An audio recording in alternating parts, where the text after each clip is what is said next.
Tom Clark's Main Event is a Boink Studios production. Follow us on Twitter at Boink Studios and check out our Facebook page where you can see all of our projects, past, present, and future. And now, on with the show. This is Daddy's show. Step off.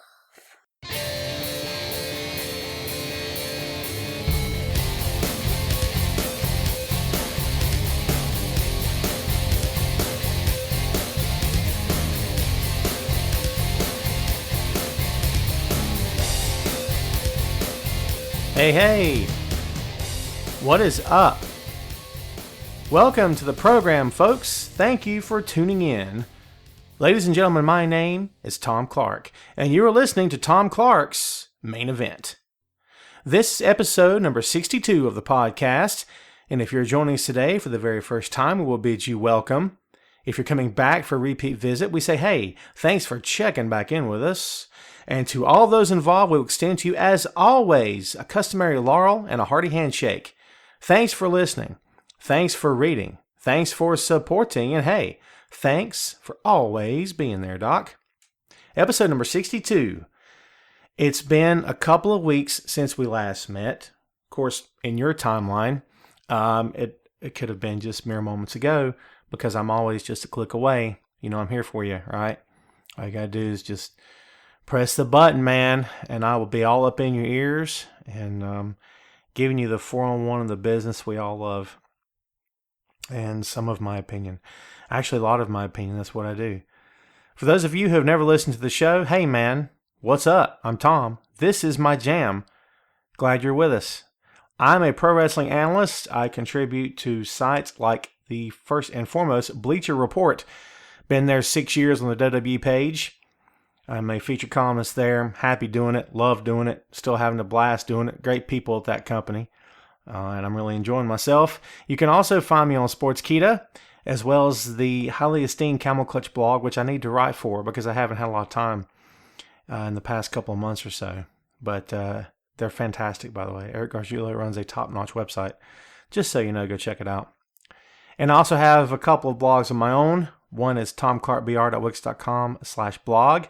The other is tomclarkbr.wix.com/boink. You are listening to the first of 3 podcasts under the Boink Studios banner, the second being Tom and Kyle's Comedy Action Hour, which has not had a new episode since February, and I'm sorry about that. Don't worry, Kyle and I are getting back together soon so we can record some new great episodes for you guys because we got a lot of comic book stuff we got to talk about. Luke Cage, I just finished that series up. Iron Fist is hitting in March of next year. Wish it was tomorrow, if I can be honest with you, because I'm ready for it.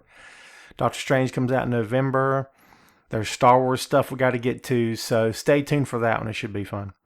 The third podcast under the company banner is Tom Clark's 30-Minute Fun Show. That's the one starring myself and my sidekick, my son Wesley. We've not recorded an episode of that. Oh my gosh, it's been a while. April, maybe? Has it been that long? It's not been that long. Nah, it's not been that long. I get my dates straight here, man. Anyway, we've kind of been, cruise control is the wrong word. Cruise control denotes that we've had some activity. We've had no activity, if I'm being honest with you. It kind of sucks, but bear with us, folks, because we will get back in the saddle again very, very shortly. So, yeah. So why don't we go ahead and get to the show, because that's what you came here for, right? So not too bad, just a few minutes of a lot of stuff. So, shameless self-promoting, that's what I do here. So let's go ahead and get to it. The main event this time around is the evolution of the revolution. And if you're a WWE fan, you know exactly what I'm talking about. The women's revolution. We're no longer going to call it the Divas Revolution because that word is a dirty word. It was a dirty word the moment that WWE introduced it. It's a dirty word now, if I'm being honest with you. It always will be, in this writer's humble opinion. But, yes, the evolution of the revolution. For those of you who have been living under a rock for a while, if you don't know this, Sasha Banks is going to defend the Raw Women's Championship, as they're calling these titles now. They're differentiating between the shows by using the name of the show now. So it's no longer the WWE Women's Championship. It's the Raw Women's Championship. So go figure. It's fine with me, whatever. She'll be defending the Raw Women's Championship against longtime rival Charlotte. the nature girl, as it were, the genetically superior athlete, is going to be facing down her old nemesis at Hell in a Cell, inside Hell in a Cell, and quite possibly the main event of Hell in a Cell. If yours truly had to book that night, I would definitely book that match as the main event. All due respect to Kevin Owens and Seth Rollins. A bit on that later. Let's talk about the evolution here of the Revolution, shall we? Here it is in a nutshell. For me, the whole question of the women being in the cell is a double-edged sword. All right, how about this? Before we get into that, let's go ahead and give credit where credit is due. Charlotte and Sasha Banks have done an amazing job together. Can we admit that? I call Sasha, I've actually called Sasha Charlotte's own Dusty Rhodes, but I've also called her the Rick Steamboat to Charlotte's Ric Flair. So, I guess, and everyone's got their own version of how they think about that. So, we'll see what happens. And in terms of, it's really hard to call right now. So I guess history will tell the tale, and history will dictate how this rivalry between these two will be depicted years from now, if I can be honest with you. I think there's elements of Steamboat, there's elements of Dusty, there's some elements of Sting perhaps, but and I'll be honest with you, I don't compare it because Charlotte is Rick's daughter. I compare it because I'm thinking of the top feuds in the history of the business. People can talk to me about Bret and Shawn or Shawn and Triple H and The Rock and Austin. And all due respect to all of those fantastic athletes, I'm not talking about any of that right now. I'm actually talking about the old school feuds, which yours truly grew up on. So, again, it's all subjective. It's all whatever you feel, what comparison you want to make. But the bottom line is, this is a feud for the ages. Not just in women's wrestling, but in wrestling in general. It really is. It's some amazing stuff these two women have been able to do. They have managed to pull together a division that was, quite frankly, in shambles. I don't think anyone wants a return of the Nikki Bella-led women's division. I don't. If any of you out there Nikki Bella fans, all due respect, but yuck. You know what? And I never slam someone on a personal level because, number one, I don't know Nikki on a personal level. She might be a fantastic person. A credit to her society and to her race, I should say, whatever it is. But here's my issue with the whole thing. I've never looked at Nikki Bella as being a professional wrestler. I look at her as being a model. And I was one of the guys, I was one of the writers making those statements long before they incorporated it into the TV speak. Because as we all know, Vince McMahon is a gigantic fan of taking what fans believe and what they say, what the internet chatter is about, and incorporating it into storylines on TV. He's done it for years. He'll always do it. It's his thing. It's what he loves to do. So I was one of the guys writing columns using those words that, the Bella Twins are just a couple of models. I'm sick of this. I did a podcast, a number of episodes. Good podcast you should check out. I'll go ahead and give him a plug here, man. Talking WWE with Jay. If you get a chance to check it out, please do. Jay's a cool guy, cool cat, so I think you'll like him. But I did a show several times in the past, and he and I were always of the same opinion, the same point of view, that the women needed a fair shake, that it was disgusting what was happening to them. We weren't happy. And, you have to know that two of the happiest guys on the planet when the whole, women's revolution came about was Jay and myself, because, man, finally, right? So I'm happy. As a fan, I'm ecstatic. These two, again, took a division that was in shambles. Nikki Bella had no business. I shouldn't say no business. As far as like being the head of the division, she was so dominant, it was scary. She was the John Cena of women's wrestling, if I can be honest with you. And all due respect to John. And again, nothing I ever say, and you guys know this by now, hopefully, after listening to me for a while, nothing I ever say is ever meant to be personal to any talent for any reason whatsoever. I just come at it from a professional standpoint. As a fan, I was never a fan of her. I just think that at the time she was the best they had. Of course, that can be argued because Natalia's been there for how many years now? But the ship has sailed for Natalya. I think we can all agree with on that one. I don't think that she's going to be used in any great to any great extent anytime soon. In fact, I would venture a guess that eventually Natalya will hang it up and she'll work with the women backstage. She'll become like the best trainer they have besides Sarah Del Rey, who's magnificent, by the way, from everything we've seen, right? But, again, the entire thing was in shit. Pardon the bird. I think there's a gigantic crow outside the studio window today. So either it's just an anomaly or Eric Draven is back from the dead. But I assure you, this Pro Wrestling Writer had nothing to do with the death of Eric Draven's girlfriend. So hopefully that sucker's not coming for me. So there you go. It's out in the open. By the way, if you never hear from me again, you know what happened, all right? But ecstatic. Like I said, I'm happy over this. The division was a mess. It's not a mess anymore. And you have two women to thank for that. You cannot, however, dismiss the fact that Becky Lynch played a very pivotal role in this whole thing. Becky Lynch, by the way, who has never been more over than she is right now.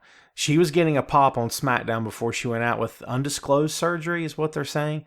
Non-related to the business or whatever that means, you know what I mean? But she was getting a pop on SmackDown that would rival that of Sasha on Raw, in my humble opinion. Fantastic pop. Fans love her, and they should, because she's great. She's very, very good at what she does.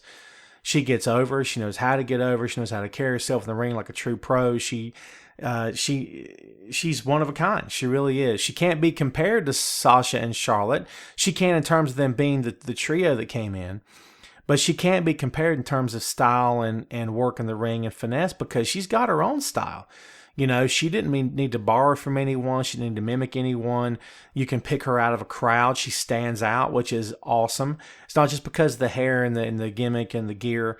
I mean, all that has a lot to do with it too, of course. If she were a bland brunette with generic gear who didn't have any charisma, then no one would really care, right? But again, you can pick her out of a crowd because of her charisma, because of who she is. I think she's doing fantastic. So let's not take away from who she is and what she's contributed to the Revolution. Let's also, by the way, not take away from Bayley, the hugger. Bayley's gonna hug you. I love that, by the way. Can't dismiss what Bayley has done in the very short time, actually, that she's been in WWE. Now, she's still working on getting her feet under her as part of the Raw main roster, and we can understand why. She's up against some elite competition. Even though she kind of came in at the same time the other three girls did, you have to also remember that the other three girls are held in higher regard in terms of overall performance and accomplishment. But I got news for you folks. Bayley will get there eventually. It may not be today and it may not be tomorrow, but she will get there eventually. And when she does, we'll have another podcast we're talking about, wow, Bayley's really come into her own. She will eventually. I think she's on the way there right now. But again, you can't dismiss what she's contributed. A lot of people think of her as the John Cena of women's wrestling. Not because of anything to do in the ring, but because of her personality, because of how solid she is. She's white as snow, man. If anything bad ever came out about Bayley, I think we'd all be shocked. And speaking of the aforementioned Ricky Steamboat, Bayley should be babyface the rest of her career. I'm calling it now. I don't know how you ever turn her heel. I mean, I said the same thing about Kofi. They found a way to turn Kofi quasi-heel, I guess you could say, and it didn't really work all that much. But, well, I mean, it did for a short while, and then his charisma got him back over, which I think would eventually happen with Bayley as well. Bayley is the Ricky Steamboat, in my opinion, of the women's division. She's just the perennial good guy. And she should be. She's very, very good at what she does. She's fantastic in her character. She makes you feel comfortable. She makes you feel at home. When you see her, it's like seeing an old friend. It's like seeing an old girlfriend that you stayed friends with and that you still love her to death, that things just didn't work out. That's kind of how I feel about her. I mean, she wouldn't be someone that I ever go, oh, crap, there's Bayley. I mean, never, because she's just got that personality. And again, if she's behind the scenes, if she's, a jerk or hard to get along with, buddy, she covers it really well, which I don't think that's the case. I'm just kind of putting it out there. She's fantastic in what she does. She really, truly is. So hats off to Bayley, and she's going to be there. She's going to be there for a long time. She's going to contribute. She's going to make it. She's going to be a star. She is a star now, but she'll get the women's championship at some point. We'll be including her in this conversation. The 4 horsewomen, right? Isn't that what we're talking about, folks? More on that in a bit, perhaps. So let's go ahead and get to the thrust. And by the way, I just want to lay all that out for you guys to hear because, I had to give all due respect to all four women because they deserve it. 100% deserve it. And there's some women coming up around them right now. Alexa Bliss, who I think has potential. Dana Brooke, who if she flexes her arm one more time, I just might vomit. Stop strutting like Flair. Just stop. Those are minor complaints, by the way. I mean, she's okay in the ring. She's not up to the level of the four, of course, but maybe she'll get there at some point. But there's Nia Jax, who's done a whole bunch of nothing. All due respect to Nia Jax, the booking has not been great for her, in my humble opinion. Ember Moon. So there's women there. There's other things happening around them. So I mean, yeah, the revolution, as it were. Naomi, by the way, can't forget Naomi. The revolution can't consist of just four women because those four women just work each other all the time. And that might work for a small town promotion, but this is WWE. You got to have different matches. You got to switch it up. You got to have different competitions, different feuds, different rivalries in order to keep fans hooked. So again, just want to lay all that out there and let you guys know that, yes, of course, we give all due respect and give credit where credit's due. These four women and the others coming up around them are doing and have done a fantastic job. But at the end of the day, just like the NWA centered around Dusty and Rick, the women's division probably pretty much will always center around Sasha and Charlotte. I just don't foresee a time when that won't be the case. Sasha could lose the belt at some point and still hover like Dusty would, but still maintain incredible popularity and still maintain an amazing pop like Dusty did from the day he got the business and turned face to the day he passed away. Dusty could bring a house down just by coming out and cutting a promo, and I think Sasha's always going to have that, man. And she deserves it. She should have it, okay? Charlotte's always going to be a fantastic heel. You want to turn her face, then you're going to have to find someone that can heel better than she can.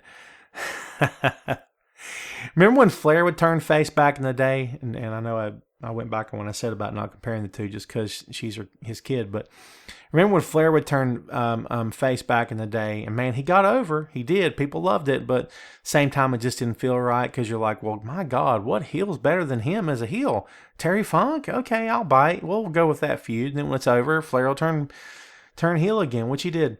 So, yeah, it's anything's possible. But in my opinion, Charlotte should be a heel for her entire career. And you can have some changing of the sides back and forth, some turns here and there, but I think as a whole, she should always be heel. But these two women, are the backbone of the women's division, and they should be. Now, let's talk about Hell in a Cell. For the first time in pro wrestling history, because no one has a steel. I'm not talking about steel cage, because Lita was in steel cage with Trish. Is that right? So women have been in a steel cage before. That's happened, but not Hell in a Cell. So give credit where credit's due. Thank you very much. So let's talk about Hell in a Cell. Sasha versus Charlotte. So how are we feeling about this? Because the overwhelming response has been good. Okay. I recently wrote a column for Bleacher Report, the pros and cons of Sasha Banks versus Charlotte in Hell in a Cell. And I put a poll on there, as I usually always do, and the overwhelming majority of voters that, cast their vote said that they very much wanted to see this match happen, that both women deserve the shot, they deserve the spot. And honestly, they deserve the main event, if I'm being straight with you. But I also laid out some cons of that column, which we'll discuss a little bit right now. So here's where I'm coming down from on this whole thing. Hell in a Cell does not mean today what it used to mean, because the guys in the company can no longer get color. It's not allowed. And by getting color, I mean juice or bleed or blade, whatever the frig you want to call it, okay? And I hate the term blade. He bladed. I've never liked that for some weird reason, but anyway. You're not allowed to get color. When it happens, it just happens. Brock Lesnar is the exception. Just like you're not allowed to come out and curse a blue streak, The Rock is the exception. There's always exceptions to it, and there's stuff that's allowed to happen, which you can sit back and get mad about that all day and say it's not fair and there's a double standard. Well, there is a double standard. If your name is not, Brock Lesnar or The Rock, then yeah, guess what? You've got nothing, okay? So And all due respect, if I were one of those guys, I'd go for the juggler as well. That's what they're there for, is to, pop the crowd and get people talking and deliver on what they can deliver on. And that's, Rock delivers with words, Brock delivers with violence. So that's how that plays itself out. But there's no color. There's no juicing. And when that is the case, the last thing in the world you'd want on your card is a cage match. And the absolute last thing you'd want in the world on your card is a Hell in a Cell match. You want to know why? Well, did you not hear me just now? I said no color. Pay attention, folks. Here's the problem I got. The last cage match Reigns was in. Oh gosh, don't get mad at me. He was in with Owens. Is that right? I believe it was Owens. Correct me if I'm wrong. It happened on Raw as well too. But Roman's head got put in the cell. Well, guess what? No color. Now, I don't know what part of the country you're from, but I'm down south, and I know a little something about fences and the old school NWA cages that they had around the ring. In fact, there's one around my entire yard. You know what I mean? There's, local prisons have them, barbed wire on top, of course. We're not going to ECW on or anything like that. But those fences, those cages, in other words, they have jagged edges. They're not smooth. They're not polished blue steel. Hello, old WWF. But this, again, jagged corners, jagged edges, sharp edges, okay? And for me to believe that a grown man could get his forehead repeatedly bash into this cage, whether, by force or by cooperation, because it is pro wrestling, by the way, and not get color, that's a lot to believe. That's like asking me to believe that, that pro wrestling is all a shoot to begin with. Well, I know it's not. Okay, so I know better. But so here's where I'm coming down from on this. Am I saying to you, because I know what you're thinking, Tom, are you suggesting that these beautiful women bleed all over each other? No, I never said that. In fact, I don't want to see that. That's kind of gross, especially for two women. Go back in the day and watch those old school matches in the territories. Dude, they bled like stuck pigs. It looked like slaughterhouse in the ring. Starrcade that year, was it Starrcade 86, I think, when Raging Bull worked Abdullah. And you had Sam Houston against Crusher Khrushchev. I think everybody in that show got color in every match. It was crazy. Outlaw Ron Bass versus Black Bart. Maybe I got the different Starrcade, but the color everywhere. Buckets of blood. Now, I'm an old school guy. I always have been, always will be. You guys know that, right? But at the same time, I don't want to return to that. I don't think we need to go to back to that because, evolution, hello. But let's talk about this because no, not at all. I am not suggesting that women cut each other or cut themselves and bleed all over creation. I'm not saying that. I don't want to see that. I'm not a fan of that. Not interested. But here's what I am saying. Are you putting these two women in the cell because you can or because you should? Are you doing it because it makes sense or just because you can do it? Because I'm going to tell you something right now. If WWE's goal is just to make history, they could do that with anybody. They could do that in any situation, at any given time, with any given workers. They could do it any day of the week and twice on Sunday. If that's all they care about is history and making history and lighting it up and getting people talking, well, they could do that with anybody. They could have done it with Alexa and Becky Lynch. They could have done it with anyone. Naomi and Dana Brooke. It doesn't matter. So if they're doing this just for the sake of making history, who cares? But if they're doing this because these two women deserve it, well, that's something else altogether. In my humble opinion, I think it's a mixture of both. I think you do this because there may never be a better time to do this. Sasha and Charlotte are red hot right now, and as they should be because they've worked their hind ends off and they deserve it. They deserve a shot like this. As most fans would tell you, they believe they deserve this spot. I believe that as well. But when you really sit down and think about it, and I don't want to ruin anybody's stuff out there, man, but just hear me out on this, okay? When you sit down and really think about it, is it really worth the risking life and limb to climb inside Hell in a Cell? Because are they just going to act like the cell's not there? They're not going to use the cage? Can you imagine if one of them or both of them climbed to the top of the cell and went to war on the top of the cell? Can you imagine the news that would make? Dude, that would make every highlight reel that WWE would ever show from now to Doomsday and back. Dude, it would always be talked about. Dude, I'll be writing a column about it the next day, man. You better believe that. In anything can happen. You really believe these two won't capitalize on the fact they're inside of a locked cell? Of course they will. But that's the scary part. And it's no disrespect because they're women. I'm not saying physically they can't do it. But a lot of men physically can't do this either, okay? So I'm not suggesting they can't handle it. But what I am saying is, to you men out there who are listening, do you really want to see two women locked in a cage in 2016? I mean, is that what we should do in this era of 2016? We're trying to teach our kids respect. I try to teach my son to respect women and put them on a pedestal as something that you should, hold the door open for her, pull the chair out for her, show respect, show honor, and be a man to the woman, and be a man to any woman you run into. Hold the door open for her when you go into a restaurant, even if you don't know her, just as a gesture, which he does, by the way, because he's been taught right. Okay. So then I'm supposed to let him watch two women inside Hell in a Cell? I mean, is it sending mixed messages? Is it sending mixed signals? Because, dude, if you're a fan of Lucha Underground, you see women go at it all the time. You see women go at each other. You see men go at women. You see women go at men. It happens constantly. So if you're not a fan of that, don't watch Lucha. By the way, watch Lucha Underground. It's Wednesdays on El Rey Network. It's freaking awesome. But I'll be honest with you, I'm not a fan of the men versus women in the ring. I never have been, never will be. I wasn't a fan of it before. I'm not a fan of it now. I probably won't be a fan of it tomorrow. And again, it's no disrespect to the women. It's not to say that women can't handle themselves against the men, that they can't stand up to them, and that men are the dominant species and they would always control the woman and physically. I'm not saying that, man. I'm not even suggesting that at all. I'm just saying, as a man, I don't care to see a man and woman beat each other up, or a man beat up a woman. I don't care to see that. I don't want my son seeing that. I also don't know if I want my son watching Charlotte and Sasha beat each other up in Hell in a Cell. Now, probably no color, probably no insane stunts, but let's be honest, Charlotte has no problem with climbing the top rope and coming with a backflip off onto Sasha on the floor. She's done it before. She's done other matches. She's extremely athletic. But we also know that Sasha has had recent injuries that she's had to heal up from. Something terrible could happen in this match. Doesn't mean I want it to happen. Doesn't mean I want to see it happen.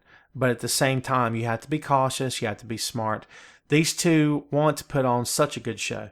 These two want to get in the ring, and they want to kill it every time they're in there. And they do.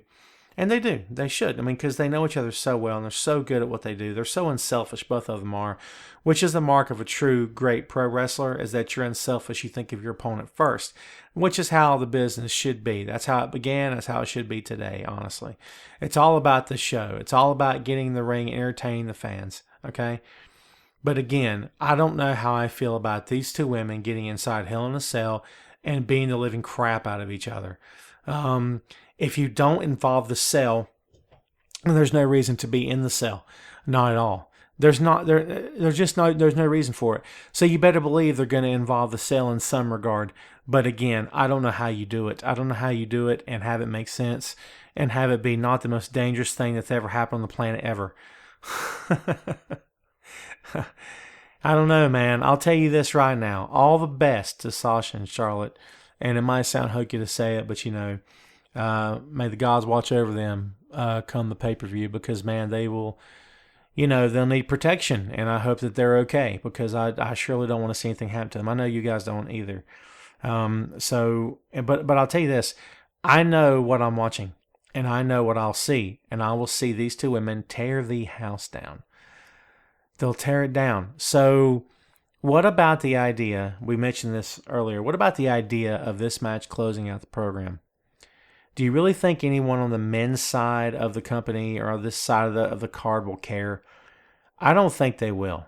Now, there's an issue to this, and I mentioned this in a column recently also, on Bleacher Report also, discussing I forget the name of it, exciting feuds that guarantee. Just go read it. It's about Hell in a Cell, my God. It's something like that. Go check it out, man. Read my stuff, dude. Come on, jeez.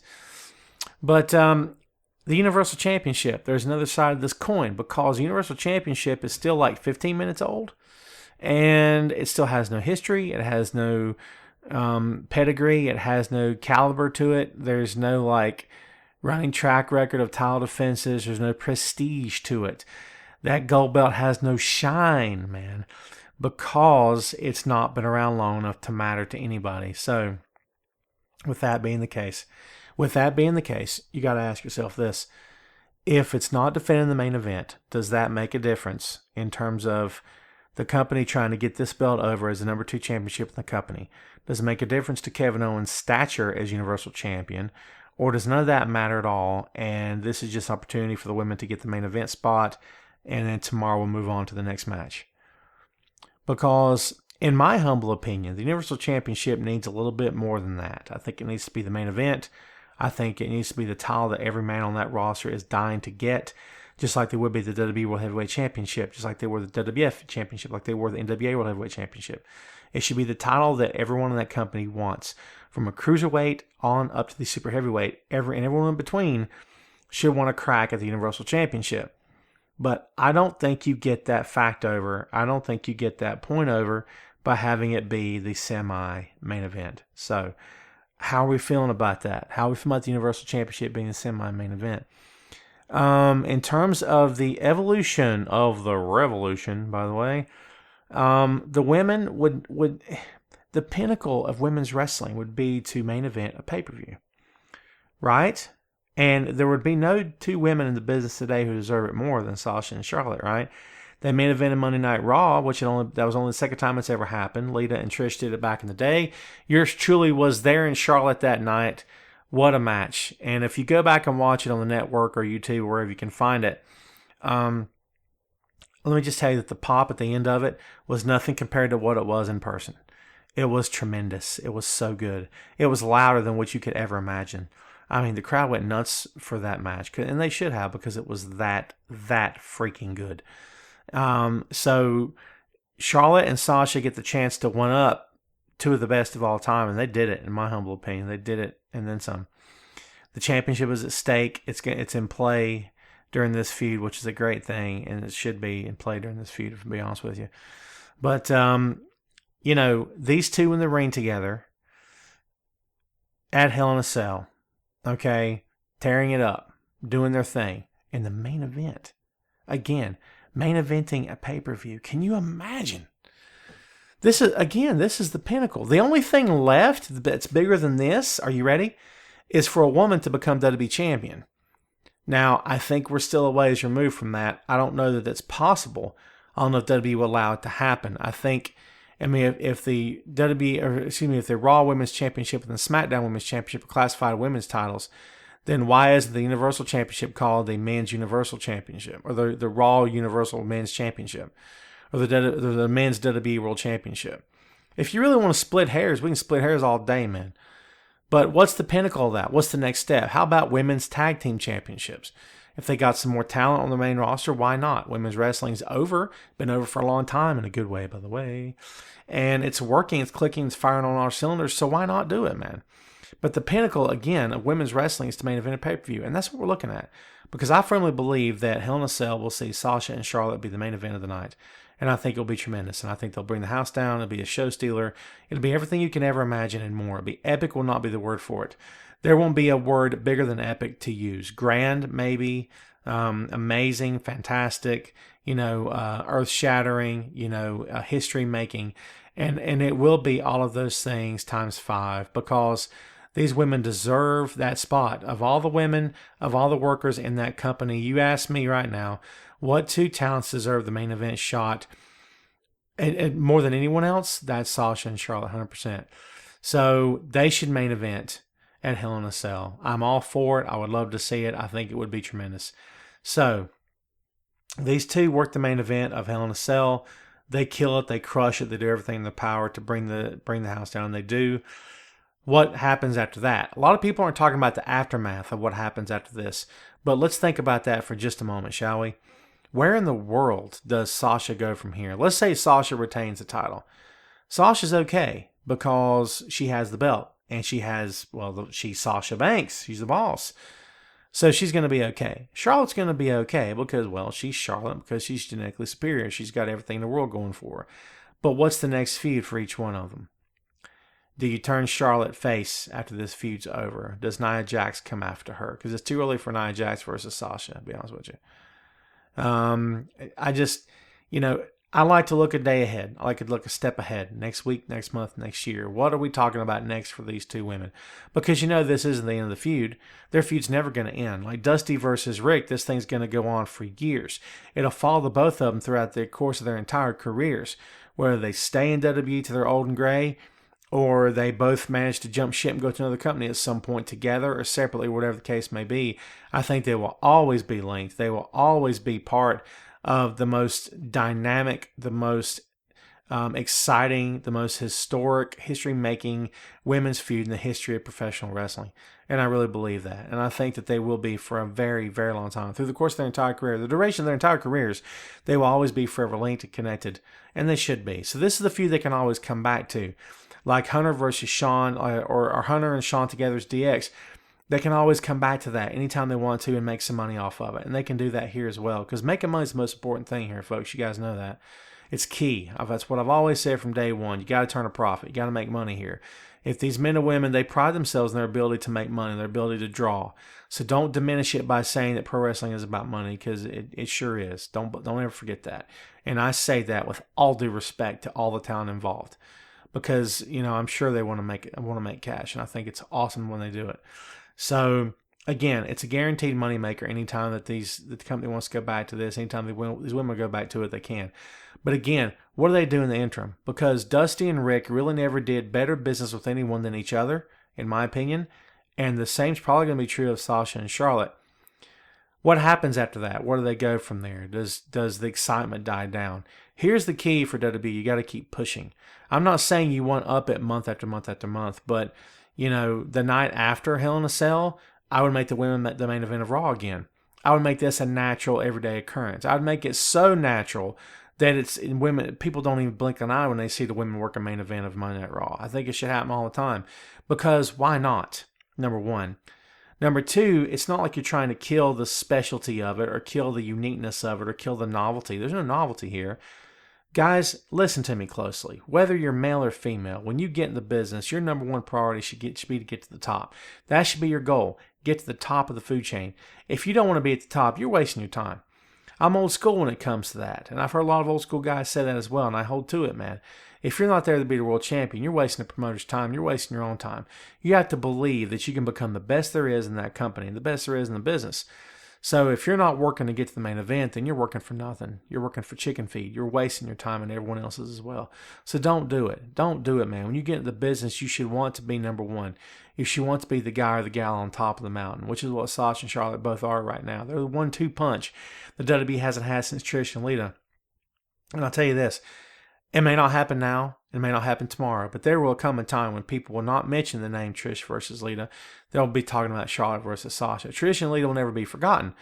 But in terms of what has happened since then, it will be Charlotte versus Sasha. And it's a well-deserved ending to a perfect story. This is a great story that's going to continue for years to come.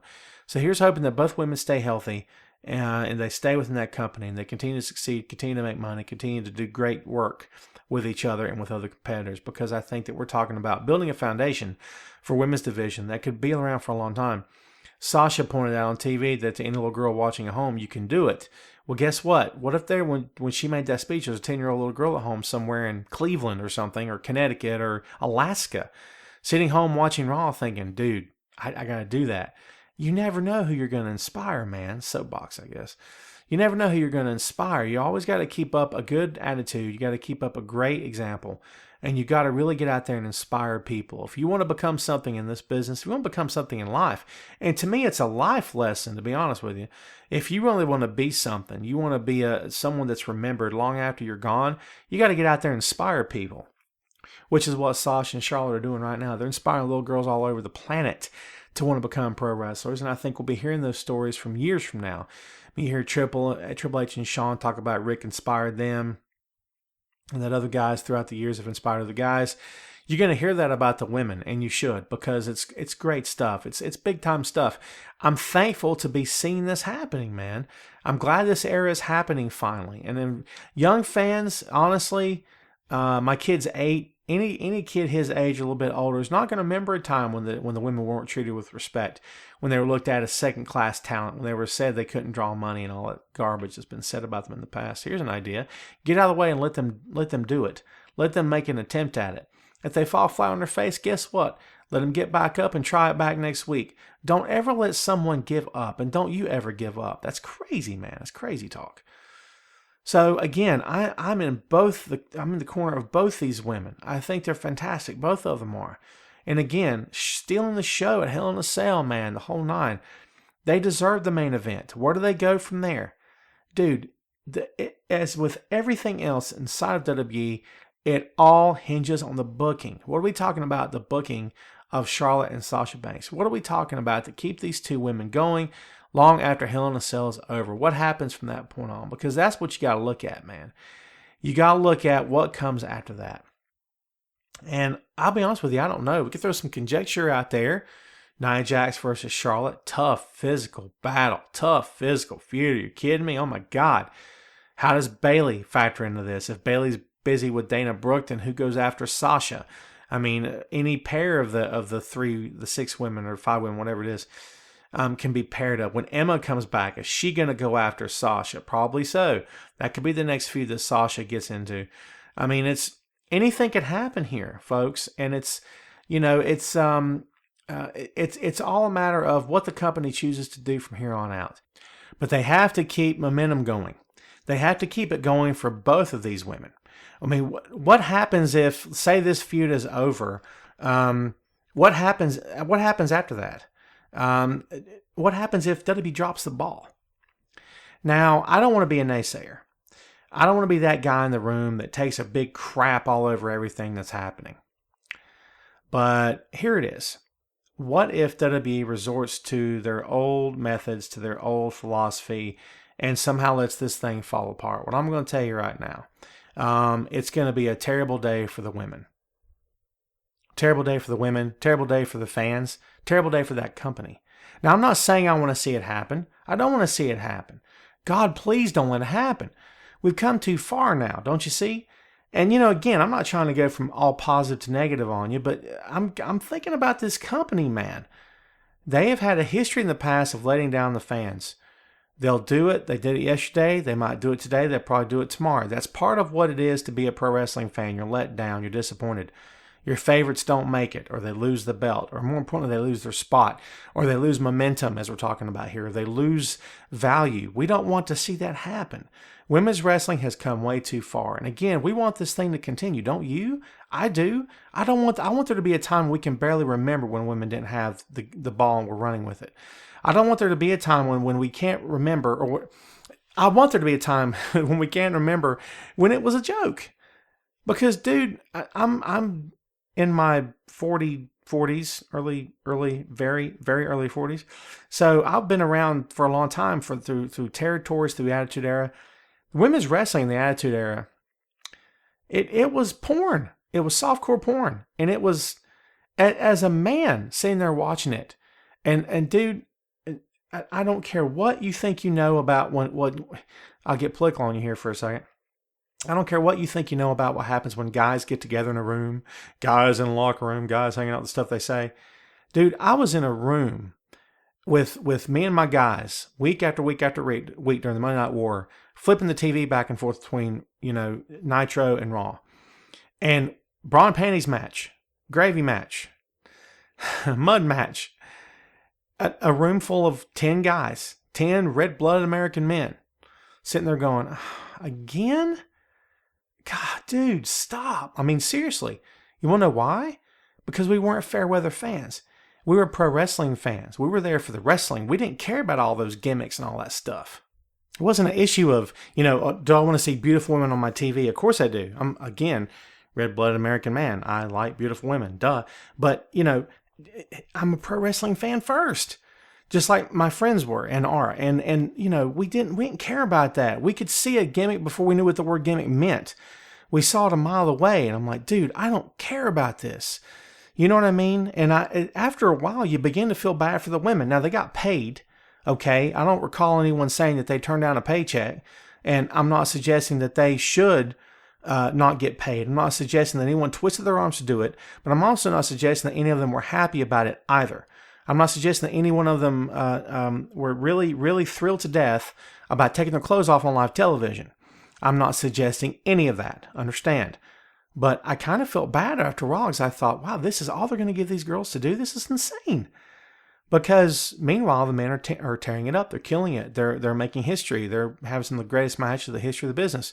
And the women are, well, up next is the bra and panties match. You're like, oh, Jesus, dude. I mean, time after time after time after time. Unbelievable, man. Like it never ended ever. Oh, just a crazy time.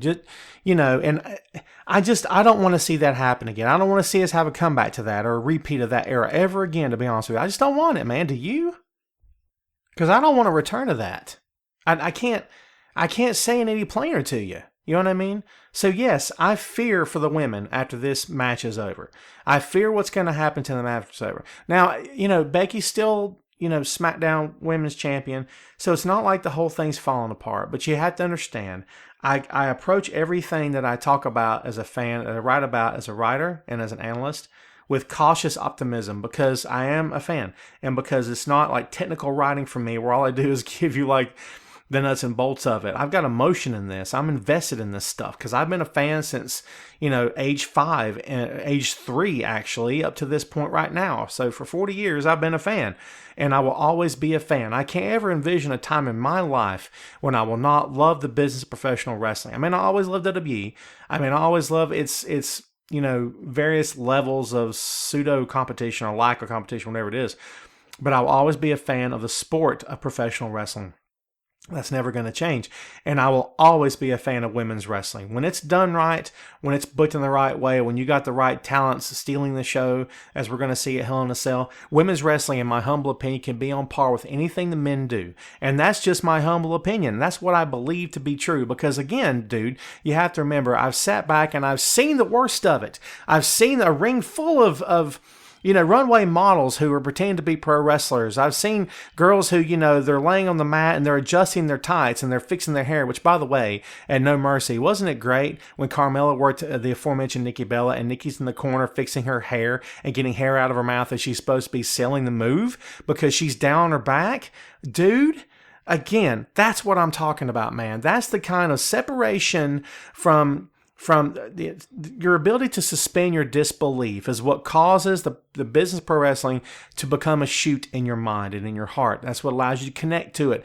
And the moment that a talent in the ring or someone on the mic or someone cutting a promo or on commentary or the guy ringing the bell, whoever it is, at the moment that they begin to do something that breaks from kayfabe, then I get completely taken out of the moment and I suddenly lose the heart and the mind and the investment that I had in that match. And that's how it felt. And that's how I'll always be. And at that moment, I didn't care about that match anymore because suddenly it was like, well, she's not hurt. She's laying there fixing her hair.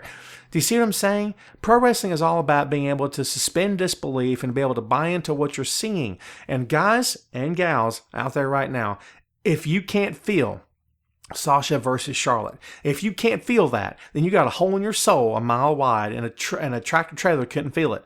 A fleet full of tractor trailers couldn't feel it. You better believe that, man. Because when these two women go head to head in the ring, pure, unadulterated emotion, energy, passion for the business, love for the sport, wanting to get in there and kill it and steal the show. The old Horseman vibe, the old idea of, I'm going to have the best match on the card. You're going to remember me long after tonight's over. I'm going to steal the show because I can, because I'm the best there is on the card tonight, and I'm going to prove it to everybody up in here. And that's what pro wrestling is, man. I can't soapbox about this enough. I can't get passionate about it enough. That's the reality of pro wrestling. For me as a fan and as a writer both, I want to be able to just jump out of my seat. I want to be able to cry during a match. I still do, by the way. I want tears to come. When Sasha came out there and she won the belt and she's crying, dude, I cried. Okay, because I still get sucked into this stuff, because I always get sucked into this stuff. When I see some of the greatest moments in the history of the business, I forget that it's a work, I forget the whole thing, and I get completely sucked into it. And that's what pro wrestling is meant to do, is evoke emotion. And when it cannot do that anymore in a fan, that's when fans turn the channel or they tune out, which maybe is worse than turning the channel, because they become jaded, they become skeptical, they become hateful, they become arrogant, they become cocky, which is why you find arenas full of fans right now all over the world that make the show about them. Okay? I'm not defending it. I'm not saying it's okay. I'm not saying it's all right to do it. They're jerks for doing it, if I'm being honest with you. But I'm telling you right now, I think I understand where it comes from. Because all of a sudden, out of the blue, WWE's trying to put on a good show. WWE cares. Really? They didn't care during the McMahon-Helmsley era when every week was a repeat of the one before it. You remember those days? That wasn't fun, was it? I didn't have fun at all. I hated that era. That was boring to me as a fan. That's like watching the NWO, constantly jump guys week after week after week after week after week after week after week after week after week after week. And it never ended. After a while, okay, I get it. This is just a vehicle for Sting to come down with the bat out of the Raptors and beat them up. Great. But then it became, dude, all the time. Stop it. Do you see what I'm saying? So we're supposed to just sit back as fans and say, oh, now you care? Great. Well, guess what? I don't care anymore, but I'm enough of a fan to come to the show and make it all about me.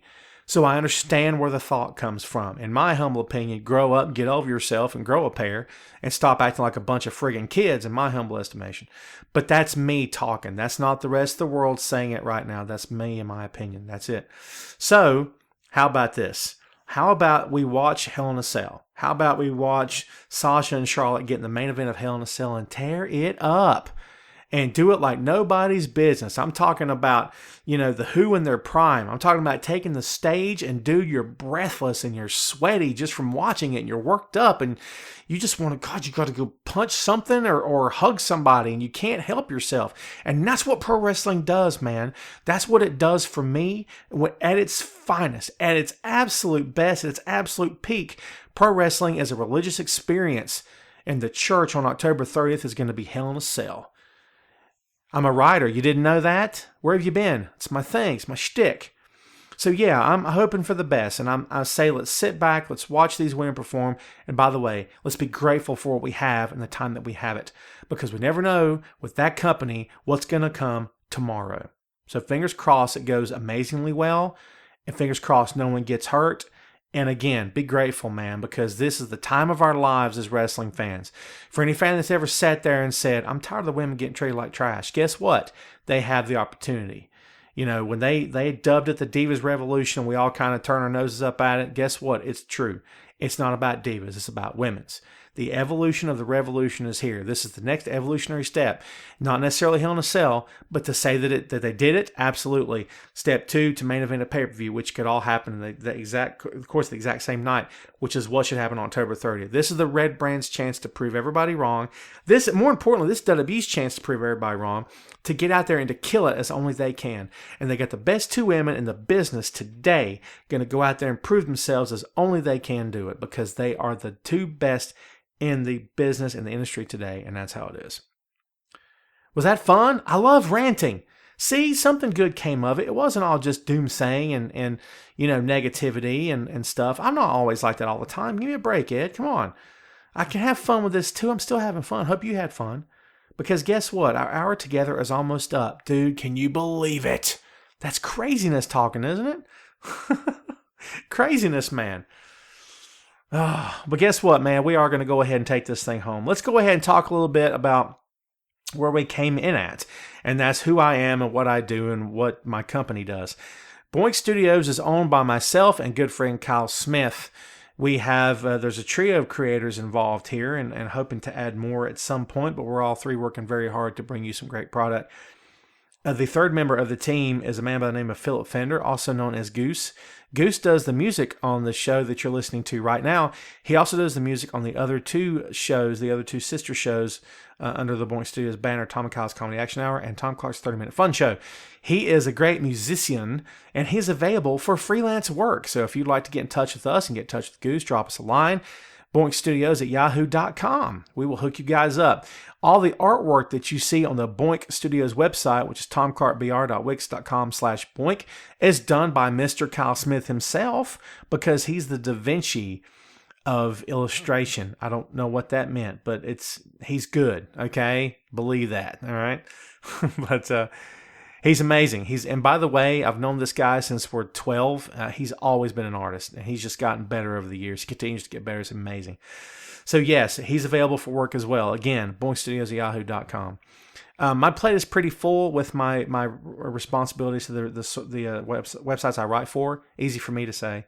But if you're interested in giving me a contact or letting me know about an opportunity, I'm all ears. I'll hear you out. It doesn't hurt to ask, right? Again, boinkstudios@yahoo.com. You can find us on the Facebook at Boink Studios. We post all the columns and all the podcast episodes and everything is happening going down on that page. Please go check it out.